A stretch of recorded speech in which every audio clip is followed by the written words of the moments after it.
আল্লাহর পয়গম্বর মুহাম্মদ আরবি সাল্লাল্লাহু আলাইহি ওয়াসাল্লাম মসজিদে নববীতে বসা মাইস ইবনে মালিক আসলামী রাদিয়াল্লাহু তাআলা আনহু আল্লাহর হাবিব সাল্লাল্লাহু আলাইহি ওয়াসাল্লামের কাছে এসে বলছেন, ইয়া রাসূলুল্লাহ তাহহিরনি, ওগো আল্লাহর পয়গম্বর আপনি আমাকে পবিত্র করুন। আল্লাহর রাসূল সাল্লাল্লাহু আলাইহি ওয়াসাল্লাম বুঝে ফেললেন সাহাবীর ঘটনা কি, সাহাবী কি কাজ করে এসেছে। আল্লাহর পয়গম্বর মুহাম্মদ আরবি সাল্লাল্লাহু আলাইহি ওয়াসাল্লাম ওই সাহাবীকে বললেন, তুমি যাও যাও, তুমি ফিরে যাও এবং আল্লাহর কাছে তওবা করো। ওই সাহাবী ফিরে গেল, কিন্তু একটু দূরে যাওয়ার পরেই ওই সাহাবী আবার পুনরায় ফিরে আসলো। ফিরে আসার পরে আবার একই কথা, ইয়া রাসূলুল্লাহ তাহহিরনি, আমাকে আপনি পবিত্র করুন।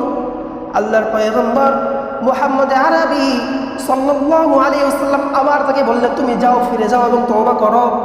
সাহাবী যখন আবার ফিরে গেল, একটু দূরে যাওয়ার পরে আবার ফিরে আসলো, আবার একই কথা, ইয়া রাসূলুল্লাহ তাহহিরনি। এইভাবে চারবার হয়ে গেল। চারবার হওয়ার পর আল্লাহর পয়গম্বর মুহাম্মদ আরবি সাল্লাল্লাহু আলাইহি ওয়াসাল্লাম ওই সাহাবীকে বলছেন, ও সাহাবী আমার, আমি কোন জিনিস থেকে তোমাকে পবিত্র করব? সাহাবী বলছে, ইয়া রাসূলুল্লাহ ইয়া হাবিবাল্লাহ মিনাজ জিনা, আমাকে আমার জিনার গুনাহ থেকে আপনি পবিত্র করুন, আমি জিনা করেছি। আল্লাহর পয়গম্বর সাল্লাল্লাহু আলাইহি সাল্লাম লোকদেরকে জিজ্ঞেস করলেন, আবিহি মজনুনুন, ওই লোকটাকে পাগল নাকি? লোকেরা খবর দিল, লাইসা বিমজনুনিন, না না, লোকটা পাগল না। তারপরে আল্লাহ রাসূল সাল্লাল্লাহু আলাইহি সাল্লাম জিজ্ঞেস করলেন, আশারিবা খামরান, লোকটাকে মদ পান করেছে নাকি? তখন একজন ব্যক্তি দাঁড়িয়ে ওই সাহাবীর মুখ থেকে ঘ্রাণ নিল, কিন্তু মদের কোনো গন্ধ পেল না। আল্লাহ রাসূল সাল্লাল্লাহু আলাইহি সাল্লামকে জানা হলো, ওগো আল্লাহ রাসূল, না না, লোকটা মদ পান করে নাই। তারপরে আল্লাহ রাসূল সাল্লাল্লাহু আলাইহি সাল্লাম তাকে একদম স্পেসিফিকলি, একদম সুস্পষ্টভাবে তাকে জিজ্ঞেস করলেন, তুমি কি সত্যিই জিনা করেছো নাকি? ওই সাহাবী বলল, ইয়া রাসূলুল্লাহ আমি জিনা করেছি, আপনি আমাকে আমার জিনা থেকে পবিত্র করুন। তখন আল্লাহ রাসূল সাল্লাল্লাহু আলাইহি সাল্লাম ওই সাহাবীকে বস্ত্রাঘাতের জন্য, তাকে জিনার হক প্রয়োগ করার জন্য নির্দেশ দিলেন। ওই সাহাবীকে হাররা নামক একটা স্থানে নিয়ে যাওয়া হলো এবং সেখানে তাকে পাথর মারা শুরু হয়ে গেল। কিন্তু পাথর মারা শুরু হওয়ার পর কয়েকটা পাথর মারতে ওই সাহাবী একদম খুব কষ্ট পাচ্ছিল। ওই সাহাবী মাইস ইবনে মালিক আসলামী রাদিয়াল্লাহু তাআলা আনহু পাথরের আঘাত সহ্য করতে না পেরে সেখান থেকে দৌড়ে এসে পালিয়ে যেতে শুরু করলো এবং সেখানকার উপস্থিত সাহাবীরাও পাথর নিয়ে ওই মাইস ইবনে মালিক আসলামী রাদিয়াল্লাহু তাআলা আনহুর পিছে পিছে দৌড়ানো শুরু করলো। এক পর্যায়ে এই মাইস ইবনে মালিক আসলামী রাদিয়াল্লাহু তাআলা আনহু এমন একজন ব্যক্তির পাশ দিয়ে অতিক্রম করলো, যেই ব্যক্তির হাতে ছিল উটের চোয়ালের বড় একটা হাড্ডি।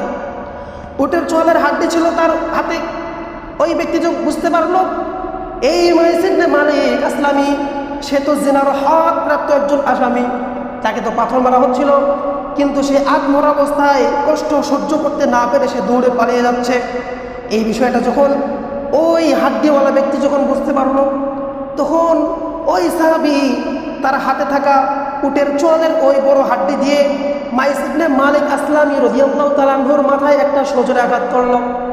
এই আঘাতের পরেই মাইস ইবনে মালিক আসলামী রাদিয়াল্লাহু তাআলা আনহু সেখানেই পড়ে গেলেন এবং তাকে সেখানে বাকি পাথর মেরে তাকে সেখানে মৃত্যু পর্যন্ত পৌঁছে দেওয়া হলো।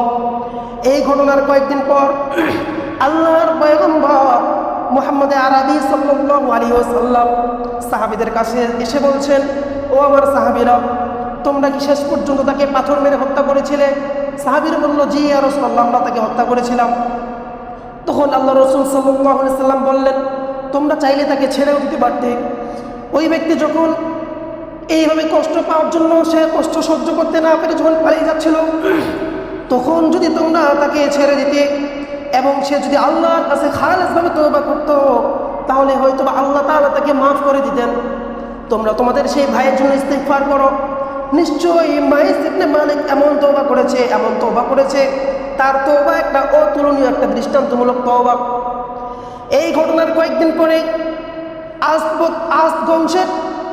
আজ বংশের গামিদী গোত্রের একজন মহিলা আল্লাহর পয়গম্বর সাল্লাল্লাহু আলাইহি ওয়াসাল্লামের কাছে এসে বলছে, ইয়া রাসূলুল্লাহ তাহিরনি, হে আল্লাহর পয়গম্বর আমাকে আপনি পবিত্র করুন। আল্লাহ রাসূল সাল্লাল্লাহু আলাইহি ওয়াসাল্লাম ওই মহিলাকে জিজ্ঞেস করলেন, আমি তোমাকে কোন জিনিস থেকে পবিত্র করব বলো। ওই মহিলা বলছেন, ইয়া রাসূলুল্লাহ আমি জিনা করেছি। ওই মহিলার ব্যাপারে আল্লাহ রাসূল সাল্লাল্লাহু আলাইহি ওয়াসাল্লাম একই ধরনের কথা বললেন, যাও তুমি ফিরে যাও এবং আল্লাহর কাছে গিয়ে তওবা করো। এবং এভাবে তাকে কয়েকবার ফিরিয়ে দেওয়ার পরে ওই মহিলা আবার এসে বলছে, ইয়া রাসূলুল্লাহ আপনি কি আমাকে সেইভাবেই ফিরিয়ে দিতে চান যেভাবে আপনি মাইস ইবনে মালিককে আপনি ফিরিয়ে দিয়েছিলেন? অথচ আমি এমন একজন মহিলা গো, যেই মহিলা আমি জিনার ফলে আমি অন্তঃসত্ত্বা আমার পেটে জিনার বাচ্চা এসেছে।